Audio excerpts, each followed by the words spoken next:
يا أيها الذين آمنوا ادخلوا في السلم كافة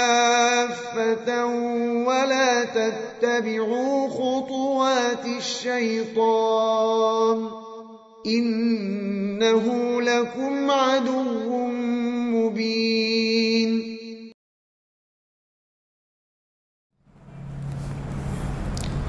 Ustaz, apakah sah sholatnya bila seorang laki-laki menjadi imam sholat sedangkan makmumnya semuanya wanita yang bukan mahramnya? Mohon penjelasannya Ustaz. Jazakallahu khairan wa iyyakum. Wallahu a'lam bishawab. Saya tidak tahu tentang permasalahan ini, apakah bisa membatalkan sholat. Tapi bicara asal muasal pembatalan sholat tidak kita temukan pembahasan ini. Sekali lagi, perkara yang bisa membatalkan sholat memang banyak. Di antaranya, mohon maaf, keluar depan belakang. Saya kira sudah dipaham ya, keluar depan dan belakang. Yang kedua, karena dilewati oleh satu, himar. Dua, anjing hitam. Ketiga, wanita yang sudah haid. Ini bisa membatalkan sholat seorang lelaki. Tapi pertanyaannya di sini adalah, apakah batal? Kenapa saya katakan batal? Karena dia katakan tidak sah. Sah nggak sholat? Otomatis kan batal. Sahkah sholat seseorang ketika mengimami wanita-wanita yang bukan mahram? Memang kita tidak temukan secara khusus, saya pribadi belum temukan. Wallahu a'lam bishawab. Akan tetapi kalau kita perhatikan berdasarkan nas-nas yang ada, sampai datangnya dalil yang menunjukkan tentang batalnya sesuatu, maka tidak bisa kita hukumi perkaranya batal. Ya, sekali lagi, perkara sesuatu ibadah sampai kita temukan datangnya dalil tentang permasalahan, adakah seseorang mendapatkan dalil secara khusus tentang batal atau tidak sahnya sholat seseorang yang ketika mengimami mahramnya, maka tidak bisa kita katakan sholatnya tidak sah atau tidak atau menjadi batal. Artinya sholatnya tetap menjadi sah dan sholatnya tidak batal. Ini tentang permasalahan secara umum. Kenapa? Karena secara umum dalil sholat berjamaah umum, tidak disebutkan secara khusus oleh Rasul Shallallahu Alaihi Wasallam apakah kau mahramku atau bukan. Intinya bagaimana menjaga antara makmum laki-laki dengan makmum perempuan ataupun imam dengan makmum. Makanya kita lihat, alhamdulillah kita memiliki tirai tabir agar terjadi apa? Tidak terjadi sesuatu yang tidak kita inginkan. Bahkan kalau kita temukan para sahabiat terdahulu, dibedakan tata cara sholat mereka. Maksudnya apa? Ketika mereka para jamaah, para sahabat sudah selesai, para sahabat tidak langsung segera pergi atau bubar. Yang terjadi bubar dahulu adalah para wanita. Mereka pulang terlebih dahulu. Agar apa? Agar tidak terjadi yang namanya ikhtilat. Ini yang dimaksud. Namun ikhtilat ini apakah bisa membatalkan? Ini yang ditanyakan oleh sang penanya ini. Apakah bisa membatalkan? Wallahu a'lam bishawab. Kita belum temukan tentang permasalahan yang membatalkan tentang gara-gara ikhtilatnya. Tapi kalau hukum-hukum yang membatalkan atau tidak sahnya banyak kita temukan permasalahan selain yang kita sebutkan ini. Sehingga saya pribadi tidak tahu tentang permasalahan ini apakah bisa membatalkan atau tidak, ataupun apakah sah atau tidak. Wallahu a'lam bishawab. Tapi kita lihat pendapat yang nampaknya kuat wallahu alam adalah tetap sahnya sholat seseorang sampai ditemukan dalil yang membatalkan atau tidak mengatakan tidak sahnya sholat. Wallahu alam. Ustaz bertanya, bagaimana hukumnya jika ada bacaan Al-Quran didengarkan? Apakah kita diam? Contoh seorang di jalan saat berkendara nyetel merotal tapi ada yang ngobrol, bagaimana hukumnya? Seterusnya. Barakallahu fiik, barakallah.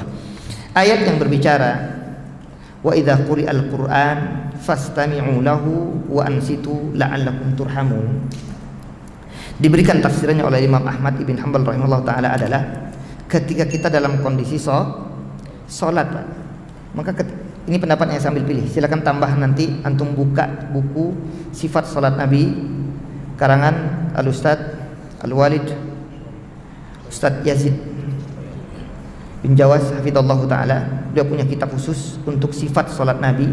Beliau jelaskan di situ tentang yang paling kuat dalil orang ketika menjadi imam, kemudian makmum, apa yang mereka lakukan makmum ini? Apakah baca Al-Fatihah di belakang imam ketika imam membaca Al-Quran atau tidak? Nah, di ayatnya itu. Wa idza quri'al Qur'anu fastami'u lahu wa ansitu la'allakum turhamun. Ketika ayat Al-Quran dibacakan, dua ayat Quran dibaca, pertama Al-Fatihah, kedua surah mau surah pendek mau surah panjang, pokoknya surah ayat Al-Quran, dua-duanya masuk. Maka ketika itu dibaca, makanya Imam Ahmad katakan orang wajib mendengarkan dan tidak wajib untuk membaca karena gugur kewajibannya gara-gara dia harus mendengarkan bacaan sang imam. Padahal tadinya Al-Fatihah itu juga bagian kewajiban yang dilakukan oleh seorang yang dalam kondisi sholat. Dia wajib karena Rasul sampaikan, siapa saja man lam yaqra bi Fatihah kitab fala salata lahu. Orang yang tidak membaca ayat-ayat Al-Qur'an Al-Fatihah maka tidak dianggap salatnya. Cuma nanti disebutkan oleh para ulama beda pandangan. Apa yang dimaksud fala salata lahu di sini? Apakah salat kesempurnaannya berkurang atau memang batal atau tidak sah salatnya? Ini khilaf di kalangan para ulama hadis yang barusan saya sebutkan ini. Tapi intinya bahwasanya pendapat yang tadi kita sampaikan, wa idza quri'al Qur'an, ketika Quran dibacakan, fastami'u lahu, maka dengarkan, wa ansitu, dan diam. Jadi ada istilah insat itu diam, benar-benar memperhatikan. Tapi kalau kemudian kita dalam kondisi berjalan pakai kendaraan, tiba-tiba terdengar ayat Al-Quran Karim, terus kita menggunakan ini, nggak ada orang bepergian, Pak. Ada orang lagi baca Quran misalkan, entah lagi di pinggir masjid begini, terus ada yang lewat, terdengar sama dia, nggak jadi harus dengerin karena wajib, nggak bisa. Jadi kalau kita terapkan semacam ini, sehingga tidak ada aktivitas terjadi. Apalagi ketika orang di situ baca Quran, di sana baca Quran, di sana baca Quran, nggak ada aktivitas lain kecuali dengan Quran semua jadinya. Maka ini tidak tepat. Yang tepat adalah pendapat yang diungkapkan oleh Imam Ahmad bahwasanya khusus untuk kategori Al-Quran ketika dibaca dalam kondisi semacam ini. Yang kedua, kalau orang itu memang sudah menyengaja hadir di sebuah tempat untuk membaca Al-Quran dan menyimak Al-Quran, baru masuk hukum tadi. Hukum ketika orang mendengarkan Al-Quran. Jadi kita bedakan antara orang sekedar berlalu lalang dengan orang yang benar-benar menyimak bacaan Quran. Itu beda hukum berdasarkan ayat yang tadi kita baca. Maka ini dimaknakan wa idza quri'al Quran, ketika dibacakan Quran diam, dengarkan, diam, baru kemudian insyaallah la'allakum turhamun. Dua-duanya mendapatkan kasih sayang Allah Subhanahu wa taala, baik yang baca ataupun yang mendengarkan. Tapi kalau kita terapkan sebagaimana tadi pertanyaan yang disampaikan oleh ikhwah kita ini, bahwa setiap orang kemudian ketika dalam kondisi bepergian dan perjalanan, ia mendengar ada yang baca Quran terus harus diam, terus tidak bepergian. Nah, ini cara yang salah memahami ayat yang tadi kita bacakan itu. Wa idza quri'al Qur'an fastami'u lahu wansitu la'allakum turhamun. Dan itu digunakan kata Imam Muhammad bagi orang yang ketika mendengarkan, karena ia memang saat-saat mendengarkan maka wajar sampai 3 hadis keluar dari Abu Hurairah radhiyallahu anhu tentang hadis orang ini kan asal muasalnya boleh orang membaca Al-Qur'an, bahkan dianjurkan, diharuskan oleh Rasul sallallahu alaihi wasallam. Cuma Rasul kemudian terganggu. Siapa tadi baca Quran di belakangku? Ditanya, jangan baca Quran kecuali Al-Fatihah. Di hadis pertama itu, ya, kecuali apa? Al-Fatihah. Baru nanti turunan hadis berikutnya nih, silakan biar lebih jelas antum baca sifat salat Nabi karangan Ustaz Yazid bin Abdul Qadir Jawas hafizallahu taala. Di situ dijelaskan 3 hadis. Satu di antaranya datang dari Abu Hurairah radhiyallahu anhu yang menjelaskan tentang bahwasanya Rasul kemudian menghapus, sudah tidak ada bacaan Quran. Akhirnya ketiga, kalau mendengarkan bacaan Quran sang imam maka harus mendengarkan, bahkan dia tidak membaca Al-Fatihah sekalipun kalau dia mendengarkan bacaan sang imam, kecuali imam nampak memanjangkan diamnya habis waladhdallin amin, kemudian kok lama, kesempatan mungkin itu untuk bisa dilakukan baca Al-Fatihah. Tapi kata para ulama kita, sang imam tidak ada anjuran untuk memperlama habis waladhdallin amin itu. Waladhdallin amin, diam lama. Ini kalau kita baca hadis-hadis Rasul SAW tentang tata cara salat, nggak ditemukan Rasul diam lama habis waladhdallin amin, langsung baca. Baik baca surah pendek atau surah panjang langsung baca.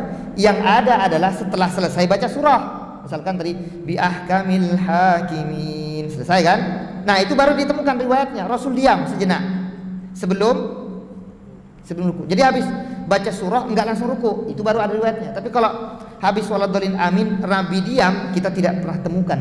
Ini saya atau tentu kita baca di para ulama katakan tidak ada riwayat, sehingga tidak ada anjuran sunnahnya memperlama habis waladhdallin amin agar kesempatan orang baca Al-Fatihah, enggak ada dalil khususnya.